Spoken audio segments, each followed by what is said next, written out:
Alexandre Dubé. Où les idées se confrontent et se façonnent.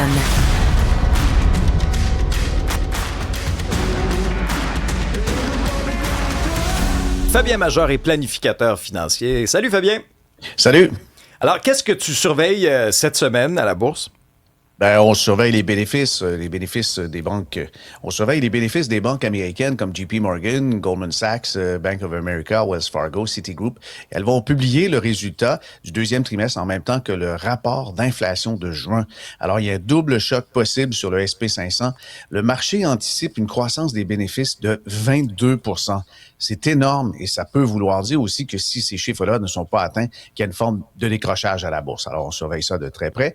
L'inflation de base, donc, on surveille ça aussi avec des répercussions pour la Fed. Il y a mercredi, la Banque du Canada, 6e décision consécutive possible pour maintenir le taux directeur à 2,25. Et puis, jeudi, Netflix, les ventes au détail américains, ce sont donc deux grosses attentes qu'on a dans les résultats trimestriels. Les données sur les ventes, c'est un bon thermomètre sur la consommation sous pression. Bon, il y a un concept que j'aime beaucoup, moi, en finance, c'est le concept d'indépendance financière. C'est-à-dire que, tu sais, des fois, surtout quand on parle aux plus jeunes, de dire, bon, tu sais, il faut économiser, investir pour ta retraite, tu sais, c'est pas sexy, là. Sauf que quand tu parles à quelqu'un puis tu dis, aimerais-tu être libre financièrement? Choisir d'accepter ou non un mandat, de travailler, mais pour le plaisir de le faire. Oh, en tout cas, moi, quand on m'a expliqué ces concepts-là, quand j'ai commencé à lire là-dessus, moi, ça m'a tout de suite accroché, là. Ben oui, moi aussi, ça m'accroche parce que, en fait, la liberté financière, c'est le pouvoir du non, de refuser des choses qui sont contre nature, qui sont contre nos principes.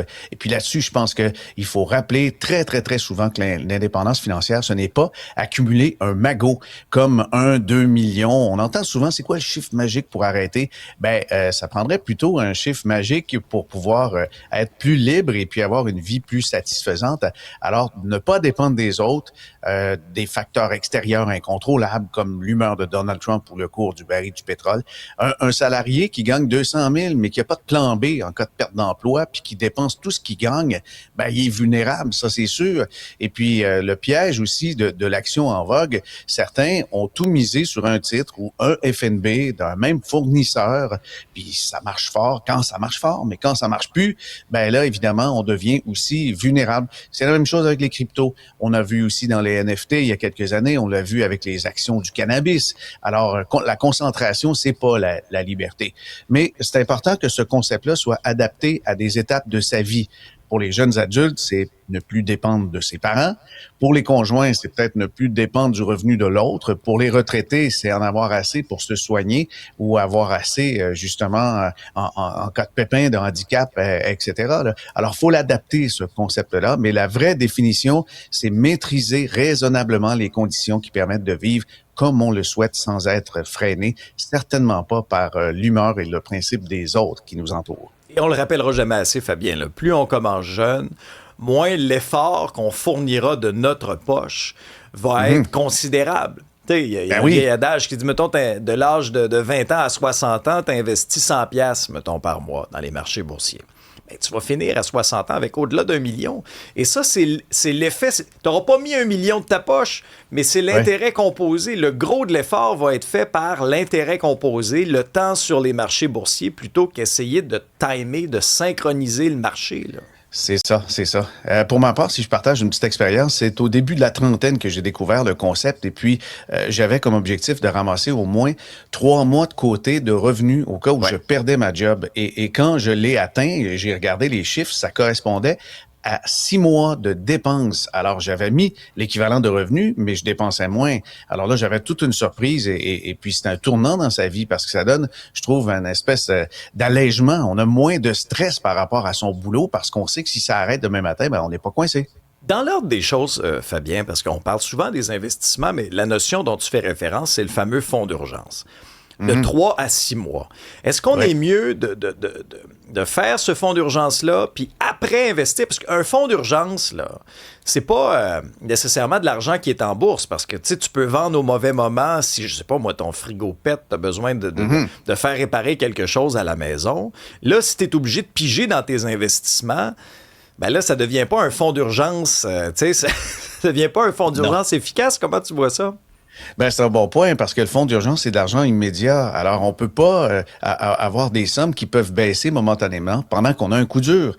Donc, le fonds d'urgence, malheureusement, c'est quelque chose de quand même de très solide, très stable. Et ce n'est pas un certificat de dépôt puisque lui, par définition, il y a souvent un terme. Alors, c'est de l'argent sonnant disponible, idéalement dans un compte à rendement plus élevé que 1,5 %. Là. Mais oui, après ça, on fait l'investissement. On peut peut-être le faire en parallèle quand les choses vont vraiment très, très bien dans son travail, mais pour le travailleur autonome, de grâce, là, séparer les deux. On fait de l'investissement une fois que le fonds d'urgence est rempli.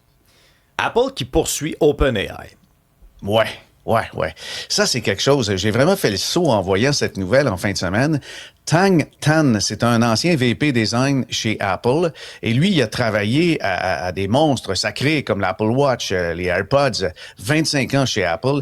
Il a co-fondé une compagnie qui s'appelle I.O. Products avec Johnny Ive, qui était le fameux designer, était un des bras droits de Steve Jobs.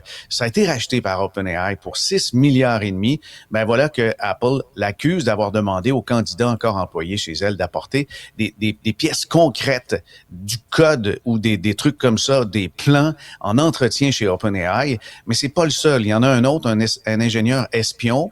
Chang Liu, lui, il était donc ingénieur chez Apple. Il a rejoint OpenAI en janvier de cette année et la compagnie affirme qu'il a exploité une faille d'authentification à distance. Il rentrait dans les systèmes d'Apple après son départ.